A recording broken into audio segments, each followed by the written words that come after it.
Welcome to Watercolor by Scarlett Damen.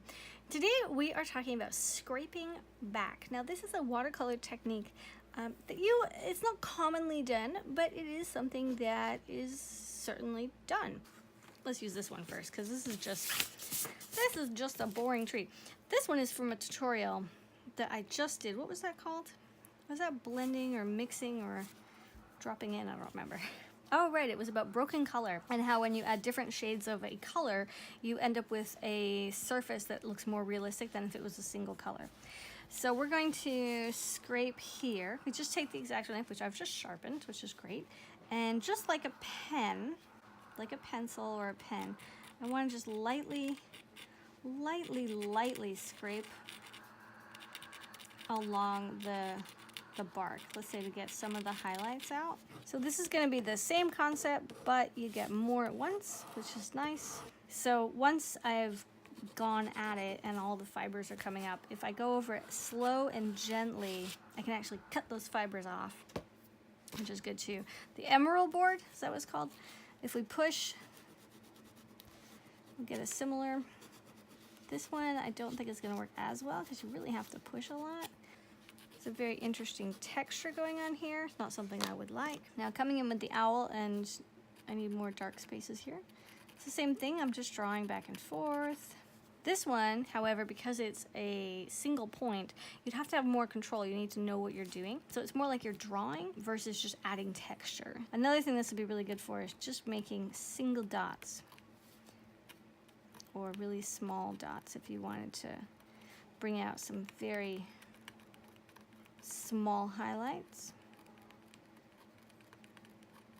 Okay, and when you're done, I would come back with this one and just remove the extra paper fibers. And the last option is our palette knife. Now, these are just things that I know will work, but if you walk around your house or if there's a garage you can go into and check out stuff, I'm sure that you will find all kinds of fun things to scratch up your painting with.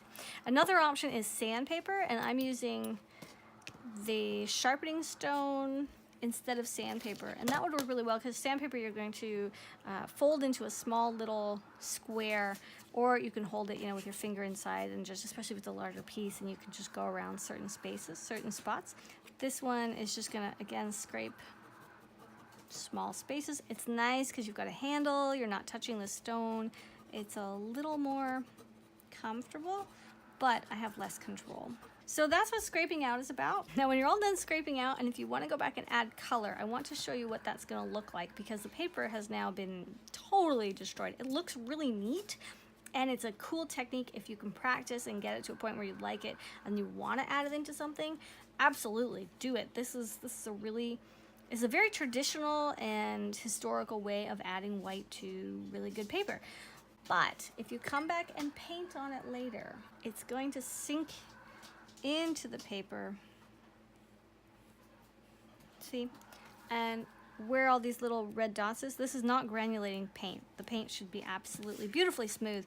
These are all little paper fibers that now look clearly nasty. Now here's another quick example.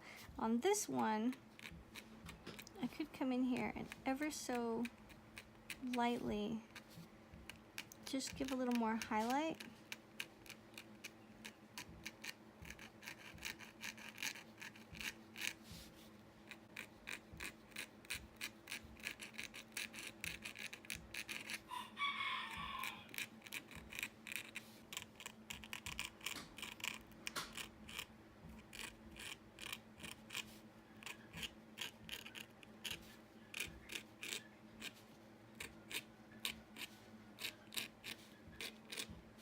And this one, I really don't want to go very deep. It's just gently kind of pulling across the top, the very top, the tooth of the paper, in order to get a slight highlight. The more you practice, the better you will get. And also different knives are going to do different things.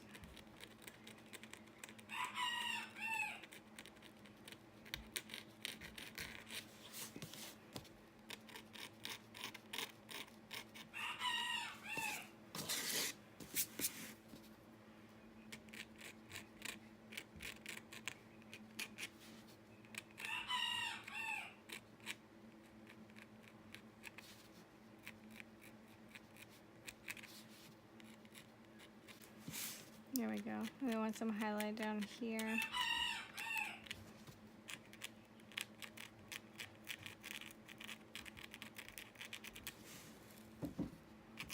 Maybe some here where it turns over.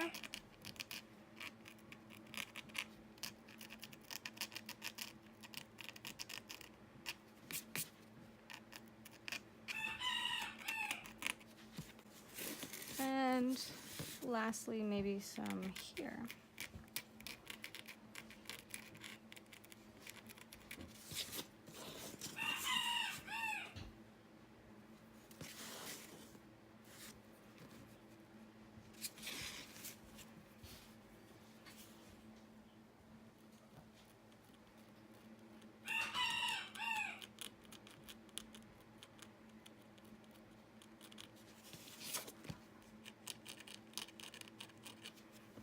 Voila.